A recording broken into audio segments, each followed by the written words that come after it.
আমি আজকে বানাবো দুধ পটল। আমি পটলগুলো অর্ধেক অর্ধেক করে কেটে নিয়েছি।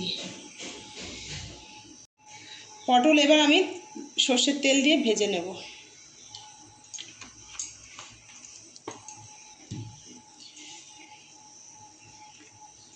এবার সমস্ত পটলগুলো দিয়ে দিচ্ছি আমি।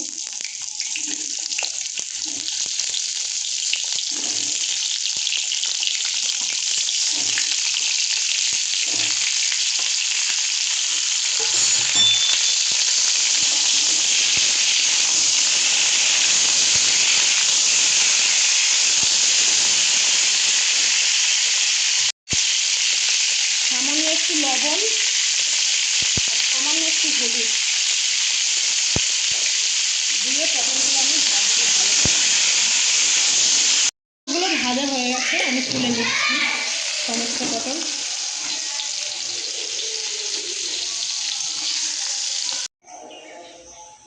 আমি প্রথমে তেল দিয়ে দিচ্ছি। তেলে কালো জিরে ফোড়ন, জিরে বাটা, একটা টমেটো কুচি, সামান্য লবণ, যেহেতু আগে লবণ দিয়েছি। দেখুন মশলাটা ভাজা হয়ে গেছে।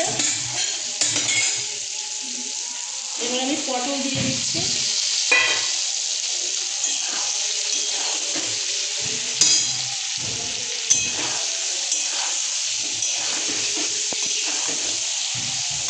এবার দিয়ে দেবো সামান্য জল। এবার জল দিয়ে আমি 5 মিনিটের মতো ফুটিয়ে নেব।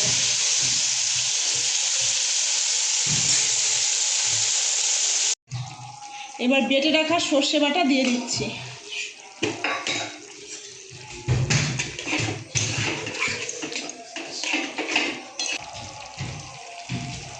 সর্ষে বাটা দিয়ে 5 মিনিটের মতো ফুটতে দিয়ে দেবো আমি। দেখুন সুন্দর টকবক করে ফুটছে।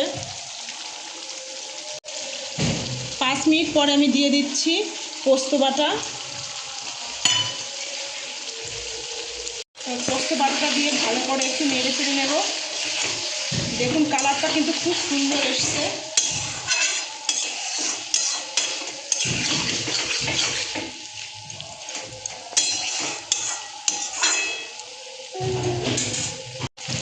এবার আমি দুধ দিয়ে দিচ্ছি।